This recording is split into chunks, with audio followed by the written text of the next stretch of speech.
आज और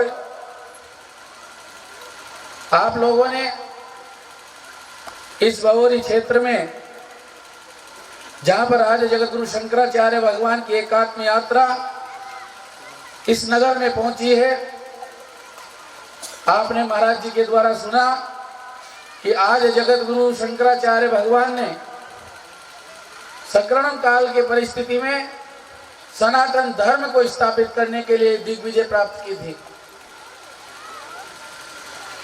आप लोग देखिए, बमोरी के लिए लोग बहुत समझदार हैं।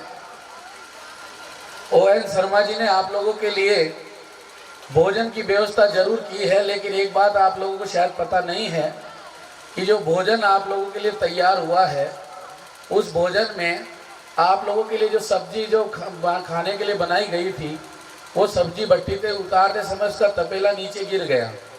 अब सब्जी खराब हो चुकी है, अब बाजार से सब्जी आना बनना का है, टाइम लगेगा।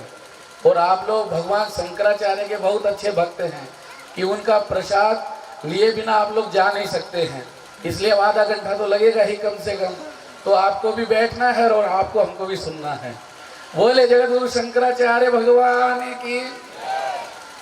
आज ऐसे महापुरुष की एकात्म यात्रा अद्वैत के सिद्धांत को जन जन तक पहुंचाने के लिए आप लोगों के बीच में आई है। पूज्य महाराज जी ने आपको बताया कि मां नर्मदा को अपने कमंडल के अंदर स्थापित कर लिया था, तभी भगवान शंकराचार्य ने वहां पर जो आज अपन लोग नर्मदा अष्टक गाते हैं, तदीय पाद पंकजम नमामि देवी नर्मदे, आज जगतगुरु शंकराचार्य भगवान ने गाया था। वो शंकराचार्य भगवान जो 6 वर्ष के जब थे तो उन्होंने आकाश से श्रवण वर्षा कराई थी और अपनी योग शक्ति के द्वारा वो पैदल चलते हुए इस मध्य प्रदेश में आए थे। एक अंग्रेज अफसर ने कहा था कि ये मध्य प्रदेश जो है चराओं का प्रदेश है, लेकिन वो इस बात को भूल गया। और मध्य प्रदेश के लोग भी इस बात को जानते हैं कि भगवान श्री कृष्ण ने भी उज्जैन में आकर इसी मध्य प्रदेश में ज्ञान ग्रहण किया था। और जगत गुरु आचार्य शंकर भगवान ने भी जो जगत गुरु बने, उनकी भी संन्यास की दीक्षा और शिक्षा मां नर्मदा के तट पर इसी मध्य प्रदेश में हुई थी।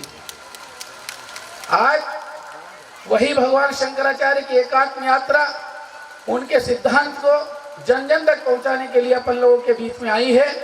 आपने महाराज जी से सुना है कि उन्होंने 4 धाम 4 पीठ की स्थापना की थी और उन्हीं को दर्शनार्थ भाव करने के लिए अपन सभी लोग जाते हैं। भगवान शंकराचार्य ने वैदिक सनातन धर्म को स्थापित करने के लिए जो 108 फीट की मूर्ति मध्य प्रदेश के ओंकारेश्वर में बनने वाली है, उसका आग्रह सभी संतों ने प्रदेश के मुख्यमंत्री जी से कहा था।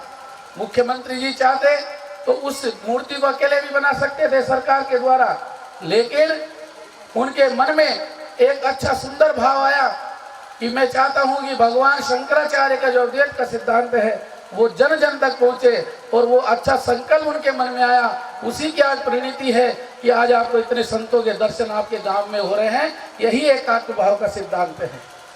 उसी एकात्म भाव के सिद्धांत को पहुंचाने के लिए आप लोग जानते हैं कि भगवान शंकराचार्य ने जाति पात के भेदभाव को मिटाकर मनुष्य को मनुष्य किस प्रकार से जीना है, आत्मा स्वयं ब्रह्म के अद्वित भूत में होती है, उसको कैसे पहचानते हैं, उस सिद्धांत को पहुंचाने के लिए भगवान शंकराचार्य ने जो भारत का मार्गदर्शन किया वो अद्वितीय दर्शन है। आज वही उनके संदेश को लेकर एकात्म यात्रा जन जन तक उनका उद्देश्य पहुंचे, उसको लेकर यहाँ पर पहुंची है।